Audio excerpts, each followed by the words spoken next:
2008లో కేవలం క్రికెట్ ఆట మీద పిచ్చితో మొదలైన ఒక కుర్రాడి ప్రయాణం తీవ్రమైన మానసిక ఒత్తిళ్లను తట్టుకొని ఒక ప్రశాంతమైన నదిలా ఎలా రూపాంతరం చెందిందో తెలిపే RCB podcast life in cricket పై రివ్యూ ఇది. హోస్ట్ మయంతి లాంజర్, అతిథి విరాట్ కోహ్లీ. సాధారణంగా మనం ఏదైనా ఒక పనిలో విజయం సాధిస్తే ఇక అంతా అయిపోయింది అనుకుంటాం. కానీ కోహ్లీ చెప్పినట్లు ఒక వీడియో గేమ్లో కష్టమైన లెవెల్ దాటగానే మరుసటి రోజు ఇంకో పెద్ద సవాల్ ఎదురుచూస్తూనే ఉంటుంది. 2008లో మొదలైన కోహ్లీ ప్రయాణం ఇప్పుడు ఒక పూర్ణ స్థితికి చేరుకుంది. ప్రారంభంలో రికార్డులు, అలాగే అంకెలే లక్ష్యంగా సాగిన అతని కెరీర్ ఇప్పుడు ఒక ఉద్దేశ్యం వైపు మళ్ళింది. ఆట పట్ల ఉన్న స్వచ్ఛమైన ప్రేమతో మొదలైన ఈ జర్నీ మధ్యలో రికార్డుల వేటగా మారి చివరకు మళ్ళీ ఆ ప్రేమ దగ్గరికి చేరుకుంది. కోహ్లీ తన కెరీర్లో ఎన్నో విజయాలు చూసినా మైదానంలోకి వెళ్ళే ముందు కలిగే ఆ చిన్న భయం లేదా ఉత్కంఠ ఇంకా తగ్గలేదని చెప్పడం ఆశ్చర్యం కలిగిస్తుంది. దీనిని అతను బటర్ఫ్లైస్ అని పిలుస్తాడు. ఎంతటి అనుభవం ఉన్నా సరే క్రీడల్లో ఎవరూ కూడా పరిపూర్ణంగా నేర్చుకున్నవారు ఉండరని అతను నమ్ముతాడు. క్రికెట్ లాంటి ఆటలో ఒక చిన్న తప్పు కూడా మొత్తం ఆటపై ప్రభావం చూపిస్తుంది అంటాడు. అందుకే ప్రతిరోజు కొత్తగా నేర్చుకోవడానికి ప్రయత్నించాలి. ఈ క్రమంలో వచ్చే తప్పులు మనల్ని మెరుగైన ఆటగాడిగానే కాకుండా మెరుగైన మనిషిగా మారుస్తాయని కోహ్లీ భావిస్తాడు. ప్రతి మ్యాచ్ ఒక చిన్న జీవిత పాఠం లాంటిదని అతను వివరిస్తాడు. ఆర్సీబీ ఫ్రాంచైజీతో కోహ్లీకి ఉన్న బంధం చాలా లోతైనది. 2011లో జట్టు తన మీద నమ్మకం ఉంచి రీటైన్ చేసుకోవడం అతని కెరీర్లో పెద్ద మలుపు. ఏబీ డివిలియర్స్, అలాగే క్రిస్ గేల్ వంటి దిగ్గజాలతో కలిసి ఆడిన ఆ రోజులు ఎంతో మధురమైనవి. ఆర్సీబీ అనేది కేవలం ఒక టీం మాత్రమే కాదు, అదొక భావోద్వేగం. 18 ఏళ్ల పాటు ఎన్నో ఒత్తిడులు, అలాగే విమర్శలు ఎదుర్కొన్న తర్వాత మహిళా జట్టు ట్రోఫీ గెలవడం అతనికి ఎంతో సంతోషాన్ని ఇచ్చింది. ఆ గెలుపు సమయంలో అతను చిన్నపిల్లాడిలా ఉద్వేగానికి గురవ్వడం చూస్తే ఆ జట్టు మీద అతనికి ఎంత ప్రేమ ఉందో అర్థమవుతుంది. ఆ 18 ఏళ్ల నిరీక్షణలోని భారం ఆ ఒక్క క్షణంలో కరిగిపోయిందని అతను చెప్తాడు. క్రికెట్ అనేది కేవలం ట్రోఫీలు గెలవడం కోసమే కాదని కోహ్లీ ఒక కొత్త కోణాన్ని చూపిస్తాడు. మైదానంలో ఆటగాడు చేసే పోరాటం చూసి సాధారణ అభిమానులు స్ఫూర్తి పొందుతారు. జీవితంలో ఎదురయ్యే సమస్యలతో ఎలా పోరాడాలో క్రికెట్ చూసి నేర్చుకోవచ్చంటాడు అతను. ఒక అభిమాని నిరాశలో ఉన్నప్పుడు టీవీ ఆన్ చేసి కోహ్లీ డైవ్ చేయడం చూస్తే అతనికి కొత్త ఉత్సాహం వస్తుంది. ప్రజల జీవితాల్లో ఇలాంటి సానుకూల మార్పు తీసుకురావడమే తన అసలైన ప్రయోజనం అని కోహ్లీ అంటాడు. అందుకే గెలుపోటముల కంటే ఆడే విధానం ముఖ్యమని అతడు నమ్ముతాడు. నేటి టీ20 క్రికెట్ ఎంతో వేగంగా మారిపోయింది.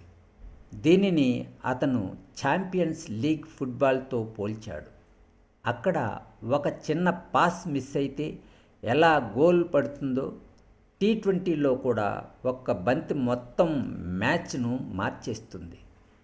నేటి యువ ఆటగాళ్ళు అపారమైన కండబలం, అలాగే ఆత్మవిశ్వాసంతో వస్తున్నారు. కానీ ఇలాంటి కాలంలో కూడా భువనేశ్వర్ కుమార్ వంటి ఆటగాళ్ళు తమ సాంకేతిక పునాదితో రాణించడం గొప్ప విషయం అంటాడు. రకరకాల వింత షాట్లు లేకపోయినా బేసిక్స్ మీద పట్టు ఉంటే ఏ ఫార్మాట్లోనైనా రాణించవచ్చని కోహ్లీ ఉదాహరణలతో సహా చెప్పాడు. భువనేశ్వర్ బౌలింగ్లో ఉండే ఖచ్చితత్వం అలాగే ఆ నిలకడ అతనికి గొప్ప ఫలితాలు ఇస్తున్నాయంటాడు. కోహ్లీ నాయకత్వ లక్షణాలు కూడా చాలా భిన్నంగా ఉంటాయి. అతను టెస్ట్ కెప్టెన్గా ఉన్నప్పుడు యువ బౌలర్లకు పూర్తి బాధ్యత ఇచ్చేవాడు. బంతిని వాళ్ళకి ఇచ్చి వాళ్ళకి ఇష్టమైన ఫీల్డింగ్ సెట్ చేసుకోమని చెప్పేవాడు.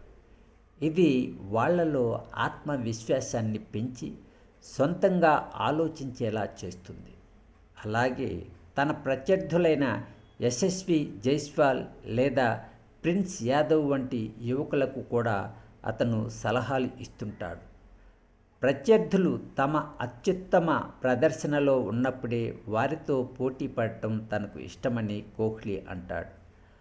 వారందరూ మెరుగ్గా ఆడితే అంతిమంగా భారత క్రికెట్ స్థాయి పెరుగుతుందని అతని విజన్. WPL వల్ల భారత మహిళా క్రికెట్లో విప్లవాత్మకమైన మార్పులు వచ్చాయి.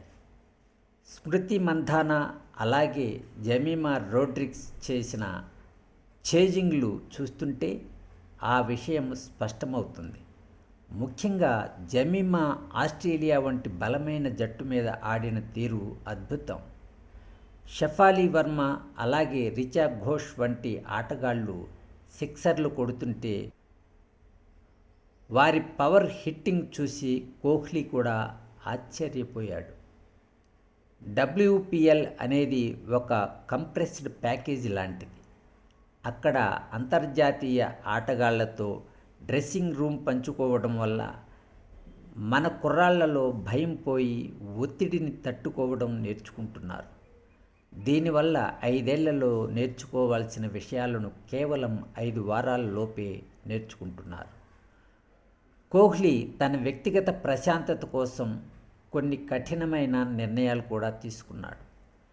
కమర్షియల్ పనులను తగ్గించుకొని తన సొంత వ్యాపారాల మీద దృష్టి పెడుతున్నాడు. 18 అనే బ్రాండ్ అతని ఆలోచనలకు ప్రతిరూపం. అతను కేవలం డబ్బు కోసం కాకుండా తన మనసుకు నచ్చిన పనులే చేయాలని అనుకుంటున్నాడు. నెట్స్లో ప్రాక్టీస్ చేస్తున్నప్పుడు కెమెరాల నిఘా ఉండటం అతనికి నచ్చదు. ప్రాక్టీస్ అనేది ప్రయోగాలు చేసే చోటని, అక్కడ తప్పులు చేసినప్పుడు ట్రోల్ చేయడం సరైనది కాదని అతను అంటాడు. రోబో డాగ్ వంటి సంఘటనలు ఆటగాళ్ల ఏకాగ్రతను దెబ్బతీస్తాయి. ఎవరైనా చూస్తున్నారనే భావన ఉంటే ఆటగాడు స్వేచ్ఛగా ఆడలేడు. చివరగా కోహ్లీ చెప్పే విషయాలు ప్రతి ఒక్కరికి వర్తిస్తాయి. మనం చేసే పనిని ప్రేమిస్తే అది ఫలితం ఇస్తుందని అతడు నమ్ముతాడు. ఇప్పుడు అతను ఎవరికీ ఏమీ నిరూపించుకోవాల్సిన అవసరం లేదు. తన కోసం అలాగే ఆట మీద ఉన్న మమకారం కోసం అతను క్రికెట్ ఆడుతున్నాడు. టీం కోసం అవసరమైతే 40 ఓవర్ల పాటు బౌండరీ లైన్ల దగ్గర పరిగెత్తడానికి కూడా అతను సిద్ధం. నిరంతరం కష్టపడటం అలాగే క్రమశిక్షణతో ఉండటం అతని అలవాటు. అంకెలు అలాగే రికార్డుల కంటే ప్రశాంతంగా జీవించడం ముఖ్యం అని తెలుసుకోవడమే కోహ్లీ పరిణామ క్రమంలోని గొప్ప విషయం. సోషల్ మీడియా నిఘా లేకుండా స్వేచ్ఛగా నేర్చుకునే అవకాశం మనందరికీ ఉండాలని అతను కోరుకుంటాడు.